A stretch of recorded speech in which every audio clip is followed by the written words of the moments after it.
Good evening, everyone. It's evening as I record this special solo episode of the Cops and Writers podcast. Why do a solo episode, you say? Good question. I have been super busy taking care of my wife, who just had a total knee replacement surgery a couple of days ago. She's a tough cookie, but needs a little help from me, and that has put most things on the back burner, including this podcast. So, I thought it would be a good idea to answer some questions from the Cops and Writers Facebook group with stories from my career in law enforcement. So, today, first off, I would like to tell you guys real quick the impending release of my newest book, The Good Collar. You know, it's been very interesting going through the process. The last four books that I wrote was with LMBPN, and I didn't have to worry about all the nuts and bolts. I had to do the writing for the most part. So this has been a learning experience for me. I've published my own books before, and I'm publishing this one solo. And boy, I tell you, I forgot some stuff, and just going back and forth with Amazon with book covers, bleed, not the right size. Then I'm going back and forth with my cover designer. He lives in Indonesia, so I mean, it's been interesting. It's been one delay after another, but hey, it's gonna get there, and it's gonna be very soon. So again, it's I'm getting the cover to conform with Amazon. I'm going to release the paperback. That's coming up really soon. I'm hoping in a couple of days if everything goes right. Then the hardcover. I've never done a hardcover before, so I'm very interested to see how that's going to come out. And then the Kindle version, I know I had a pre-order for March. I'm hoping this will come to fruition by the say end of but it's January 11th, 2025. Hopefully in about 7 days. I'm hoping to have the ebook available, the Kindle version. So I'll let you guys know. And thanks to all those who have supported me through all this. I really appreciate it.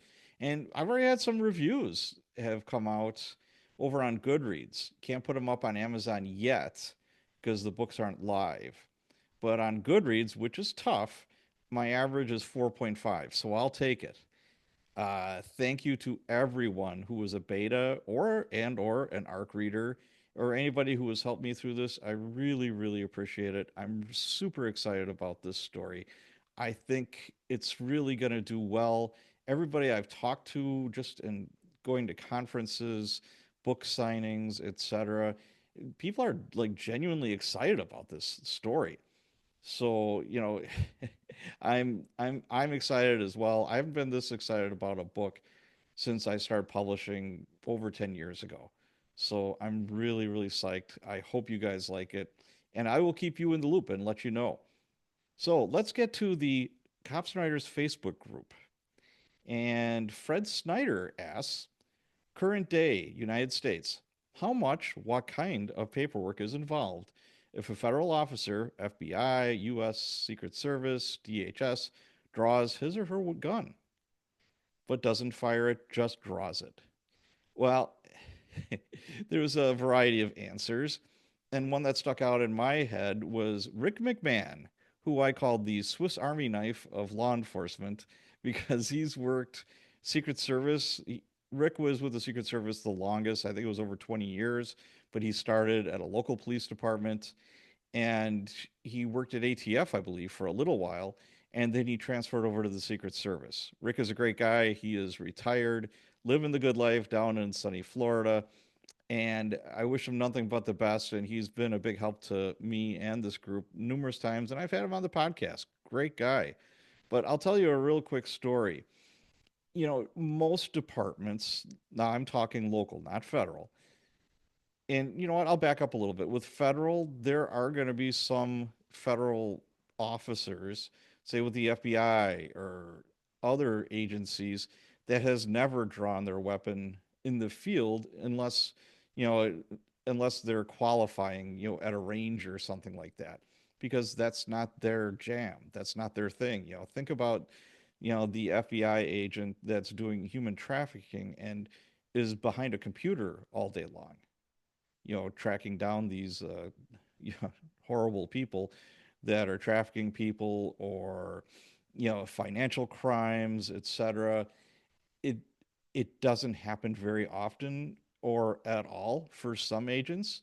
But then you might have an agent that is on some high speed like gang task force or something like that where they're drawing their weapon all the time. It it all depends on what the situation is. So I'll just tell you a quick story about me. I was a rookie cop when I first started on the Milwaukee Police Department back in '95.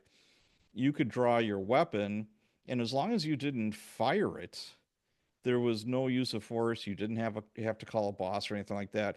Obviously, you're not going to be drawn down on grandma, with a barking dog complaint or something silly like that. But it's yeah, so you had to use some discretion, obviously. But I'll tell you a quick story. What happened was about 2 or 3 years into my career, the political winds blew a certain direction. They're like, oh my God, these cops are pointing their guns at people. How could they do that? Well, if you're in a busy district or precinct or wherever you're working, A, you're surrounded by live gunfire at night. And again, I worked at night, and anything can happen any time of day. It doesn't matter. But it, nighttime is the extra layer of risk because you can't see what's going on. You know, Obviously during the day, most of the time you could see a threat, a lot better, and you could see it before it gets way out of hand. So you know, I go to roll call and the sergeant says, "Hey, if you take your gun out and point it at a human being, you have to call us, which a sergeant, and we have to fill out a use of force. We have to investigate it." Everyone's groaning and moaning. It's like, all right, whatever. Not if you just take it out.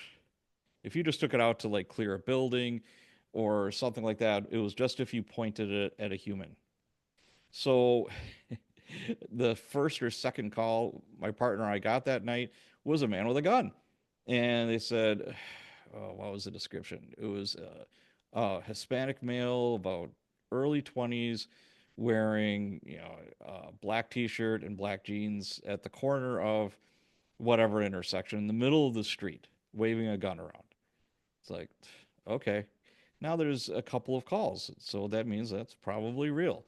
Well, my partner that evening was not my regular partner, and he was not the most tactical. And he pulled up, and what we should have done is cut our lights way before we got there, get out on foot, assess the situations, see if there's anybody matching that description, et cetera, et cetera. Well, sometimes complacency or laziness gets in the way, and he just drove up, and sure enough, I think he was more surprised than the guy with that was in the intersection matching that description. So my partner and I both, get out of our cars. We draw down on him. He's got his hand in his pocket, and we start giving him commands. Sir, take your hands out of your pocket. Take your hands out of your pocket. He tells us to F off. Nope, too bad. Now we're thinking, is this a suicide by cop? What's going to happen? And all of a sudden, here comes another guy who runs towards the guy that's at the intersection. He's like, don't shoot him. Don't shoot him. It's my cousin. It's my cousin. And I'm getting ready to shoot the other guy because I don't know what's going on. And my partner, who has more time on than me, is like, oh my God, that's Officer, I'll just call him Smith. I'm like, what? Yeah, he's off duty. And he's kind of a moron. And I'm like, yes, he is.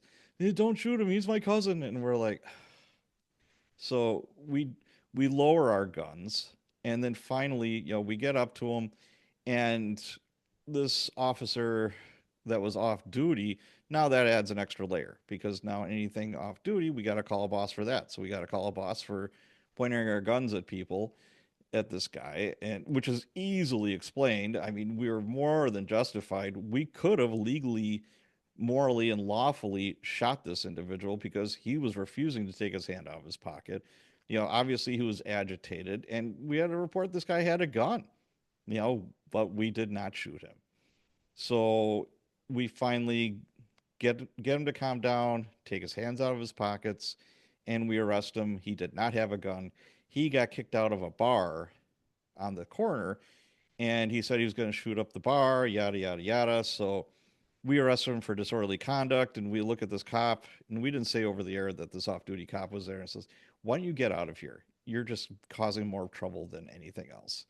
And he's like, okay. It dawned on him. So boss came and we explained to him what we did, and he just rolls his eyes. He wasn't the most ambitious sergeant, let's just say that. And he said, so you really didn't point your gun? Yes, we did. And he's like, okay. So he did a use of force for us, and it was obviously cleared. It goes through internal affairs. They have to give it their stamp of approval with the circumstances. Yeah, the sergeant even was just like, I'm surprised you didn't shoot the guy. And we're like, yeah, eh, we made your life a little easier today, and I'm super happy that we didn't shoot him because he did not have a gun. So he was drunk and he was stupid. So we got done with that, and maybe a week later, that was another memo came out from the chief saying, "Yeah, you don't have to call boss every time you point your gun at somebody." Because what wound up happening was they got, say that was late shift at District 5, there'd be 20 to 30 cops out on the street and maybe two sergeants, maybe three if they were super lucky, and they were doing these reports all night, and you had to wait for the sergeant to get there. He had to interview you. Well, in the meantime, all these 911 calls for service started to pile up. And it's like, what are you doing? And it's like, no, per the SOP, I have to wait for the sergeant. We have to, he's got to take pictures. He's got to do this. He's got to do that. So again, knee jerk reactions, to silly things. And that's what happened with that. So moving on. Connie Albus asks, a husband and wife are found dead, both with bullet wounds, but the coroner is not sure if the husband murdered his wife, then committed suicide due to the angle of the bullet wounds on him, or if it was a double murder. On the coroner's report, would it show hers as homicide and his as homicide suicide, or other wording? Thanks for the help. Story takes place in the USA. Again, if you are in the group, you might as well just start your question with where and when your situation occurs. That means a lot, and that's the rules. And the reason being is, what they did in 1970 is a lot different than what they do in 2025, and what happens in the UK with procedure is different than what happens in Canada or the United States. So we've sometimes people forget that we've got members from literally all over the world. So please do that, and I appreciate that. So story takes place in the USA. Added, the remains were found in a burned building. That makes things tough, but it depends, I guess, on how charred the bodies were, because it takes a lot to burn up a body down to the skeleton. I've never seen it. I've seen burnt bodies, and I've investigated homicides, and then somebody torches the house or it's a part of the homicide, etc. And you'd be amazed by how much evidence is still there.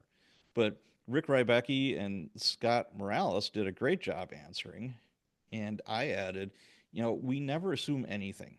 If it's a double homicide until it isn't a double homicide.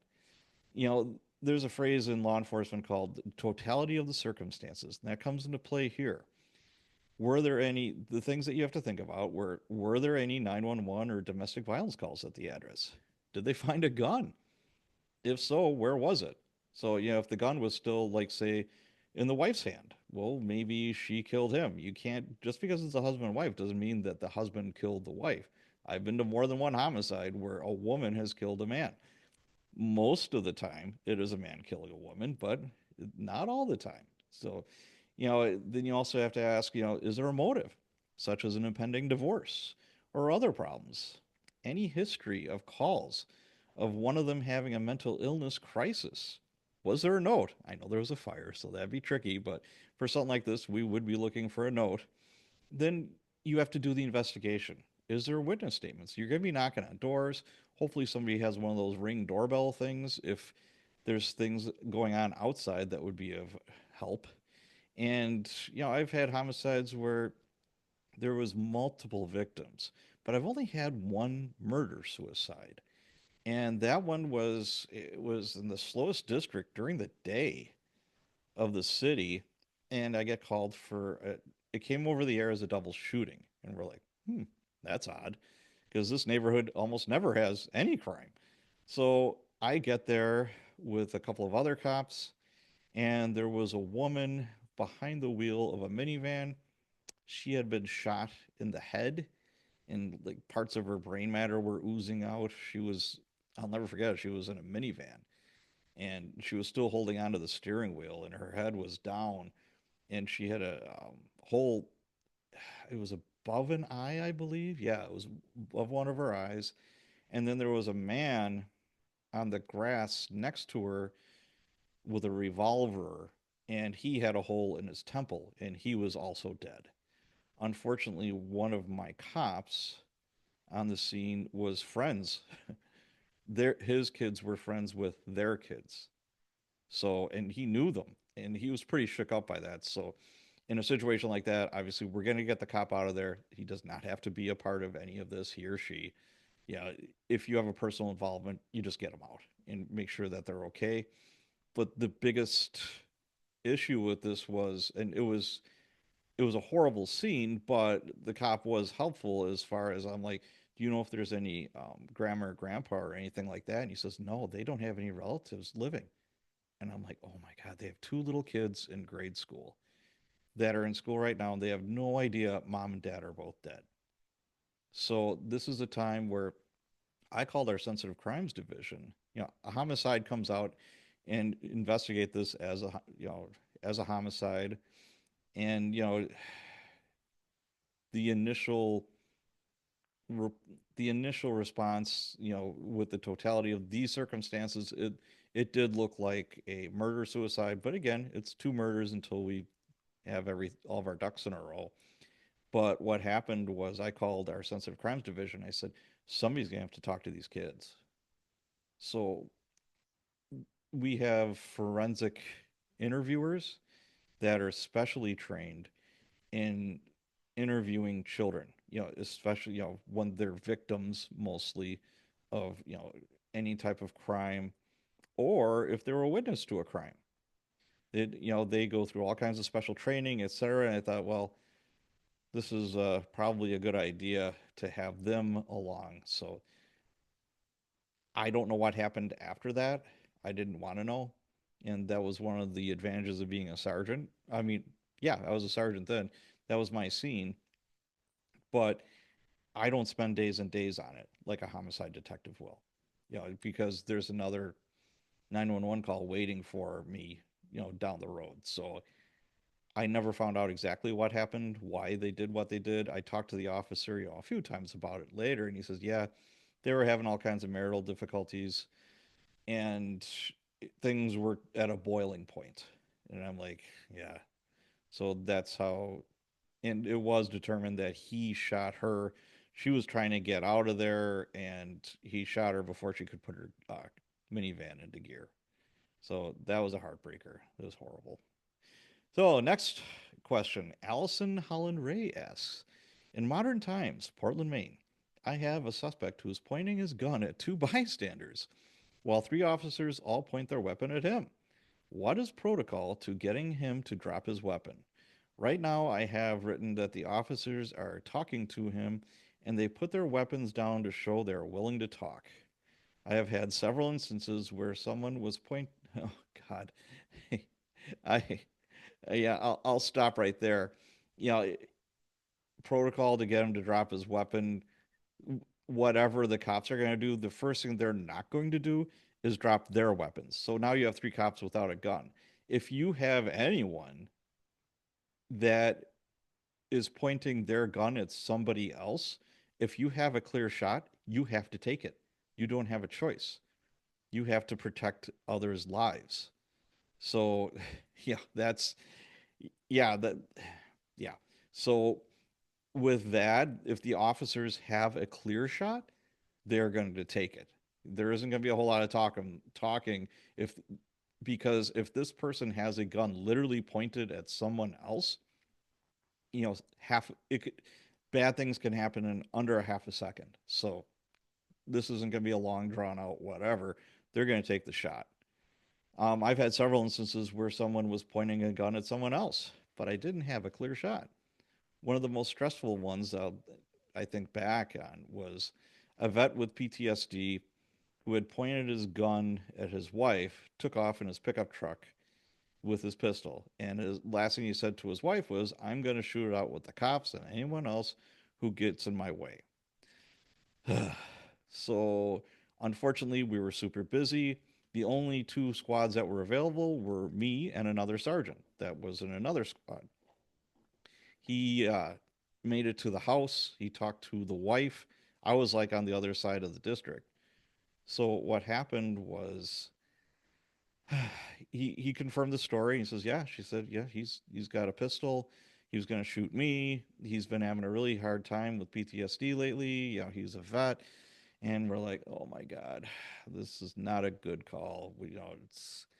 We have to find this guy." So she gave my the other sergeant, who was my partner, his phone number. So we had a general idea where he was going.